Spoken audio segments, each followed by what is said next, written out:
set.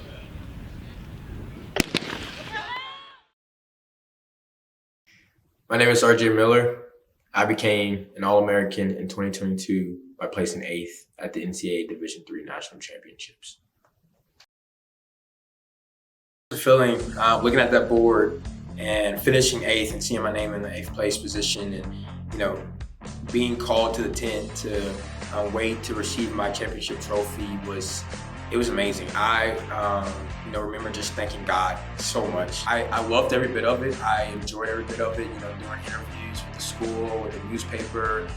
People were bringing me articles that people were writing, sending me websites that were writing stories about me and things like that. I was getting phone calls from people. It was a lot. So just seeing the AD and him congratulating me, and some of the professors coming up to me and emailing me saying how proud they were and how it was so good to see ETBU on a national level and how I represented them in a great way. From that point forward, everybody referred to me as either Mr. ETBU or Mr. All-American.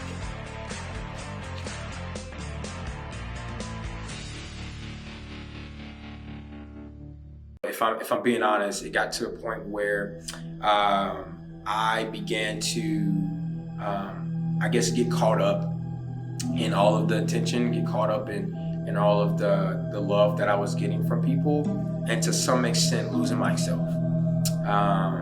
Because I was still trying to be who I was, but not realizing that because I had more attention on me, because I had more people looking at me and looking up to me, things that I normally would say and statements I would normally make, I couldn't do anymore. I couldn't say those things like I normally would, because now people took it different.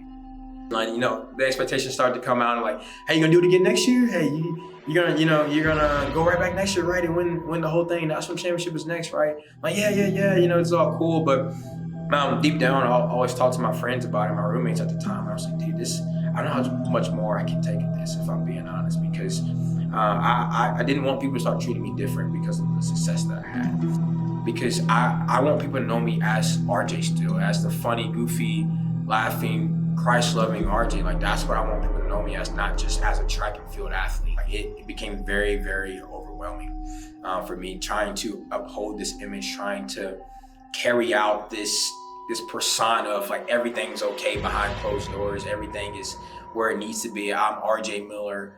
Nothing ever goes wrong in my life. I have success on the track. Everything's amazing. Life is great. I got whatever I want. I get whatever I want.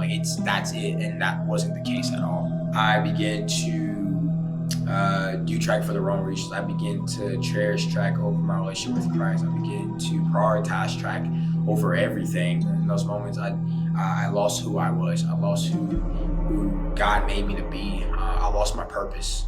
I was humbled a lot, going into that 2023 season, and, losing a lot of races that I normally wouldn't lose, or running times that I normally wouldn't run. God really humbled me. My lowest point came when I walked into my coach's office and began to break down in tears, wondering why this was happening to me. Why was I going through all of this after all the success that we've had? The way my mindset began to shift after those tough conversations was that I can only control what I can control. I can only control RJ being RJ, pursuing and having success in track and field, but also pursuing a strong relationship with Christ. Going from there, I began to just embrace the challenges. I began to embrace the image that I was given, but also not losing who I was and who I was in Christ. The feeling that I am hoping to feel when I take those spikes off in my final race for the final time is a sense of completeness. It's a sense of I gave everything I had to track and field, but I also gave every last ounce to being a great teammate. That I competed in every single race as hard as I possibly could, knowing that I can walk away happily and saying that I've ran the race that God has given me, and that race is finally over. I can walk the track with my head held high, with my family in the stands, with all the love and the joy that I have been given over the last 4 years, and know that it's complete.